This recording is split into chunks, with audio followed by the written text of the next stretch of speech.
Hello ladies and gentlemen, Nick here and welcome to my review of Doctor Who Enlightenment, the fifth and penultimate story of Doctor Who Season 20 and the final instalment of the Black Guardian trilogy that forms during this season, and it's currently the final story to feature the Black Guardian played by Valentine someone.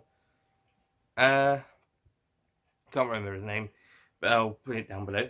And yeah, Enlightenment, I honestly think this is the best of the trilogy. And in fact, I would go so far to say this is the best of the season, excluding the Five Doctors. But if we don't count that as that's a special, then it would be this. This has such a strong imagination and has a lot of creativity. And I will also be talking about the special edition version in this review, but I'll get to that later because I want to talk about the story first. The story sees the Doctor, Tegan, and Turlough, after Nis has left, they get a message from the White Guardian about the race, although it's a bit vague, they don't quite understand just yet, and they land on a sailing ship, which turns out to be a ship used by a group of Eternals in a race to amuse themselves as they live forever. So they're taking part in this race, whilst the Black Guardian condemns Turlough to eternity on the ship.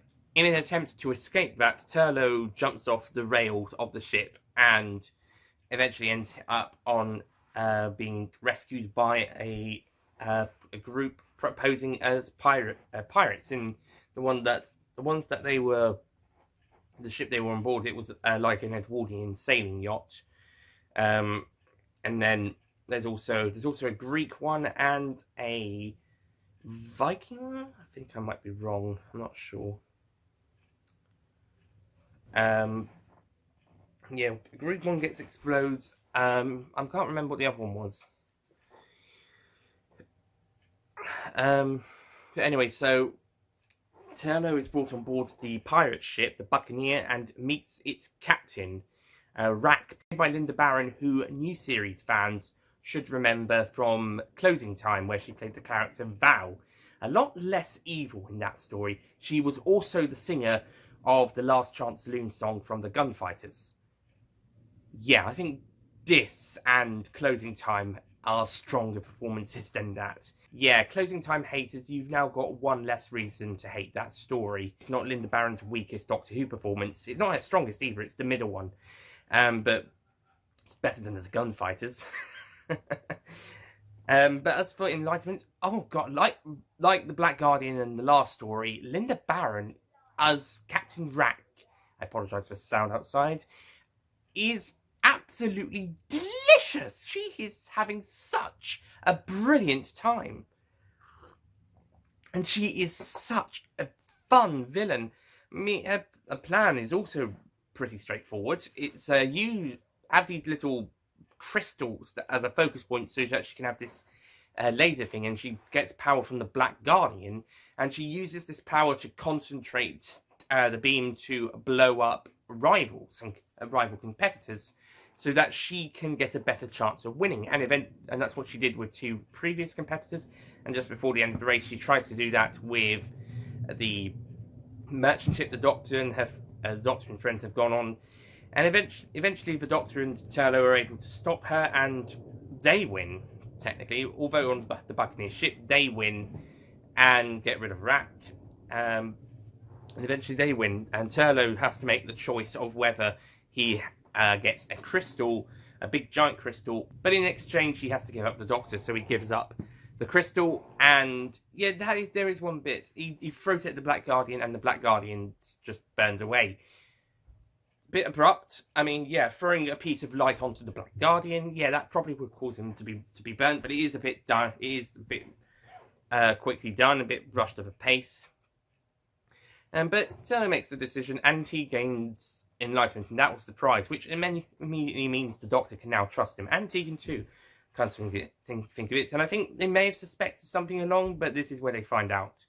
But kind of forgive him because he made the right choice in the end, as the Black Guardian says. And yeah, the Enlightenment got some fun stuff. You also got a few other fun characters. The people, the officers on the ship, and also some of the crew. There's this really fun guy who kind of reminds me of what's his name from Armageddon Factor, Drax, the Doctor's old friend Drax. He reminds me of that guy. He's fun, and some of the crew on the Buccaneer are also all right, pretty good. And the Black and White Guardians have some good roles, played by the same actors from season 16, by the way. So I already mentioned that for the Black Guardian. The White Guardian also, although their costumes are, well, dare I say, a bit silly, especially the White Guardian with the bird hats. I think it's more of the hats than anything.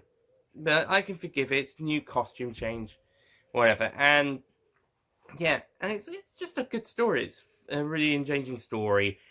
Might be a little bit too long, but it's still an enjoyable story, and some good characters and some great bits. Although I do think the Doctor's reaction to Turlo jumping off the ship was a bit underplayed in the opening of part 3. In part 2, we do have the no from the Doctor, and yes, that is in character. That is a good performance from Peter Davison.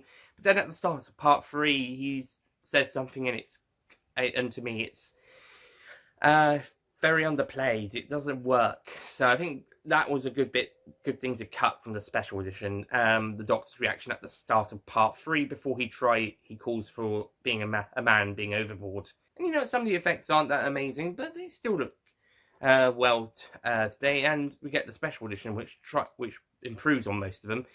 And yeah, it's a great story. And let's go and talk about the special edition now. The special edition basically cuts down about an hour and 37 to an hour and 40 minutes of stuff down to an hour and 40, an hour and 15. So it's trying to be about 75 minutes instead of 100.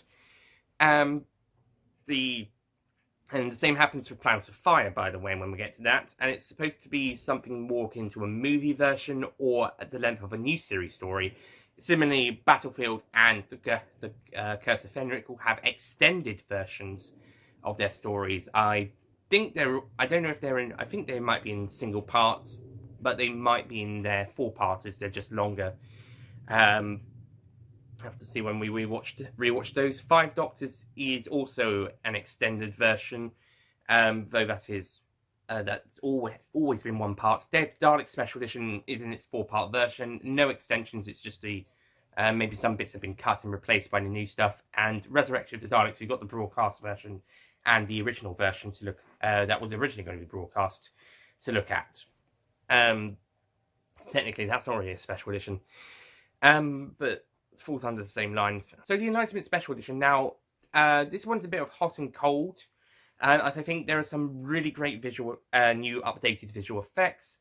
It cuts the story down to what's really necessary for the most parts, and is able to cut out quite a lot, especially in parts 3 and 4. Although I think there could have been some stuff in part 1 that could have been chopped down, but I think they got most of that. Part 2 also feels like it's gone by quickly as well. And also the new visual effects look absolutely stunning for the most part, especially the ships. The ships look beautiful, and the new scenes focusing on the visual ships is got some really epic scenes. They make some really epic moments in the special edition, especially when the ships are trying to get around Venus, I believe it is, the first obstacle. That is such a great scene. It's almost like an action scene in a way. that is a fun one. On the other hand, there is some noticeable dodgy cuts here and there. Occasionally, not too much to take you out of the story altogether, but enough to make you notice. It can be a little jarring in some places, and I think it's more done later on than in the earlier parts. Especially when they speed up the Rack blowing up the second ship that she attacks. That's done a bit more quickly as well. It feels like it's in a hurry.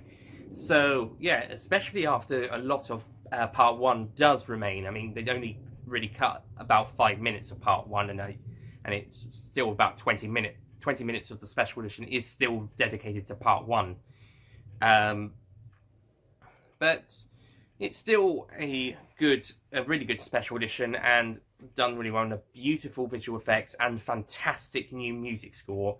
Well done, people behind the special edition.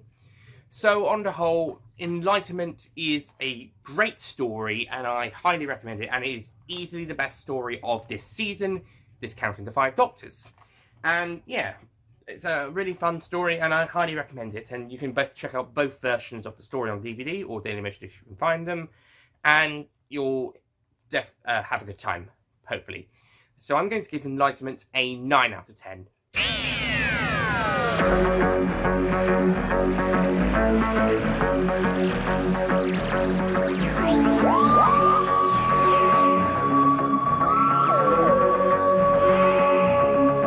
It's not quite a 10 out of 10 because I don't think the plot moves fast enough in the 4-part version, and in the 75 in the special edition. I think there is some noticeable jarring cuts, but it's still a really great story, and some lots of great stuff, and it wraps up this trilogy brilliantly. And you know, it would have made a brilliant season finale, but of course there was 2 more stories planned for this season until it became 1.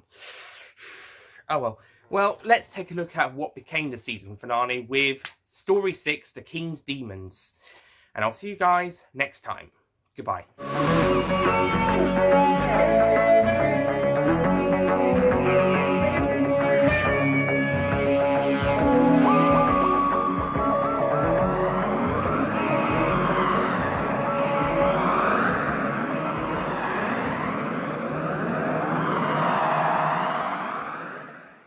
Don't forget to click below to subscribe to the official Nicholas Payne Retro YouTube channel.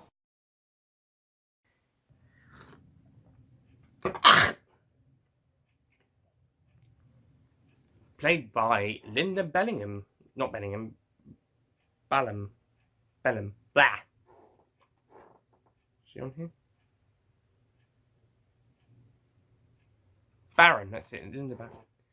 Played by Linda Barron, who audiences of the played by Linda Barron, who audiences new series fans, and I think people who being the fact that it's Linda Barron's not her, the fact that it's not Linda Barron's weakest performance in a Doctor Who story. That's one less thing to hate about Closing Time. Linda Barron isn't. That's one less thing to hate about Closing Time. It's all. Has to give all. So yes, that's also some of the effects not that amazing, but you know what? Some of the there's done a bit. But anyway, so Enlightenment Special Edition this time. You mean?